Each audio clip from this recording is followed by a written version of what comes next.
Welcome to my growing table. Today I'm going to show you 5 tips to make your life a whole lot easier in gardening. Tip number 1. Are you tired of buying these little pots for seedlings and seeds? They get to be pretty expensive after a while. And also, you lose them half the time because they're so darn small. So here's a tip for you. We're going to make our own little cups made out of paper. What you're going to need is an old phone book with pages, of course, a pair of scissors, but that's not a requirement because they're pretty easy. You need to take one sheet, just fold it on the length, fold it in two,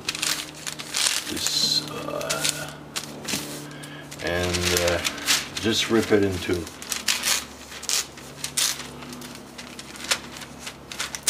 Like so you have 2 halves. Now you're going to need a can of WD-40 or anything around that size, and just go up on the rim about 2 inches or so. Just go around, put your sheet around here like this, and overlap the other one like so.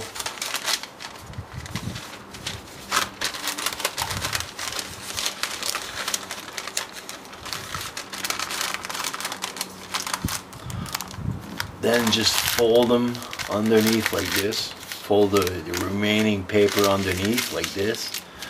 Press it nice and hard. And now you just pull it out and you got yourself a little paper cup. No muss, no fuss. Little cup works fine.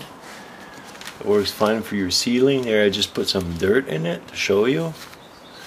And the nicest thing, you're actually recycling.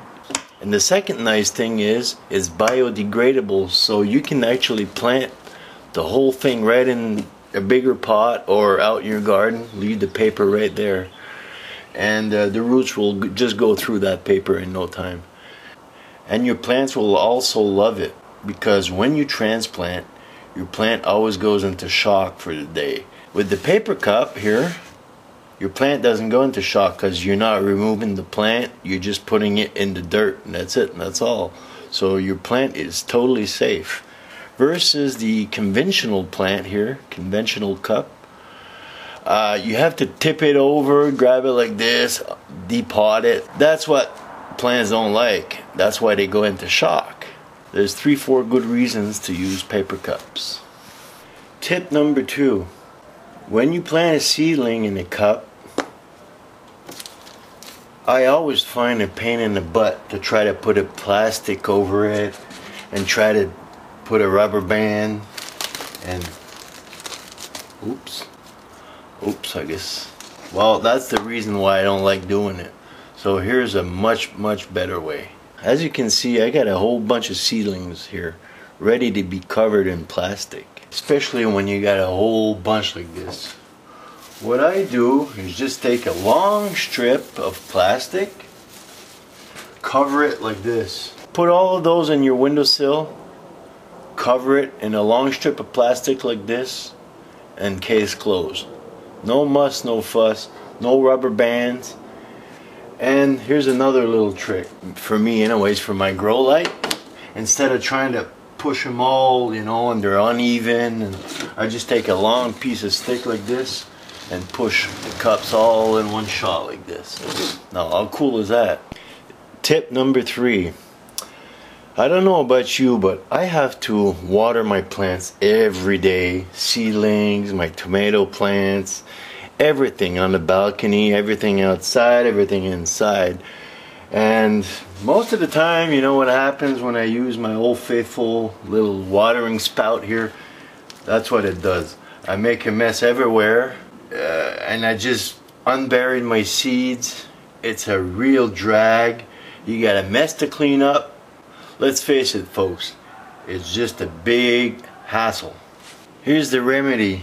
Get yourself one of these little sprayers. They're inexpensive. You can get them at Walmart for $7. And trust me, your plants will love you for it. Now look how easy this is. You pump it a couple of times and you just spray gently like this. See that? Dirt didn't go anywhere, water didn't splatter all over the place, and your seeds are still buried.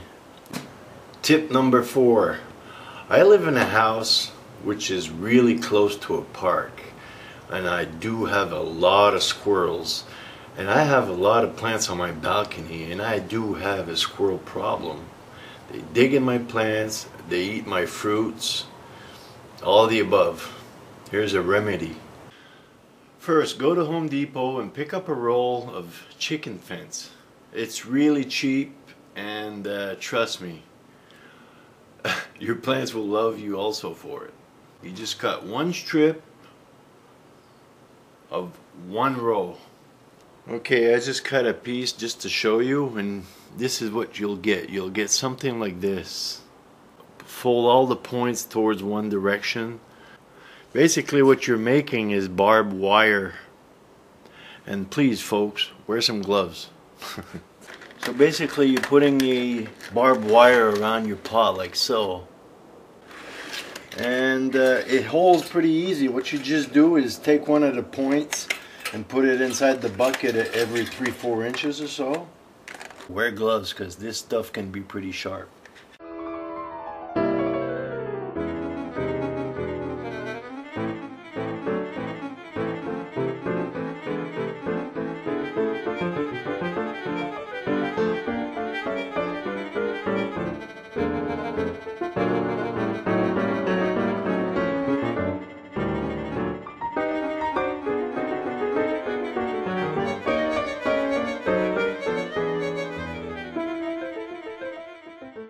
Now what you want to do once you have it all around your pot is just point all the pointies upwards. So when they go to climb over the pot, it's going to tickle their belly, and they won't like that. It won't hurt the creatures, but it is a deterrent. As they climb over to get into your dirt, those little pickies will definitely tickle their belly, and they won't like that. So it is a very good deterrent, I find. Tip number 5. A lot of people tell you not to use tap water because it contains chlorine. True, but if you let your water sit for 24 hours or more, you're totally fine because the chlorine actually evaporates from your tap water. What you want to do is get yourself some big water bottles like this, or a couple of 5-gallon pails, and you just put them aside. And I try to keep 5 gallons ahead all the time. That way I always have good water that will not harm my plants. And for a big garden, you might want to get yourself a couple of big plastic drums and fill them up and just wait a couple of days and start using them. You might want to get yourself one of those little water pumps from Harbor Freight or a place like that. They're very inexpensive. You just hook it up and pump your water out, water your garden. And you always have good water that's unchlorinated. And there you have it. Those were my 5 tips. We'll catch you next time. Bye.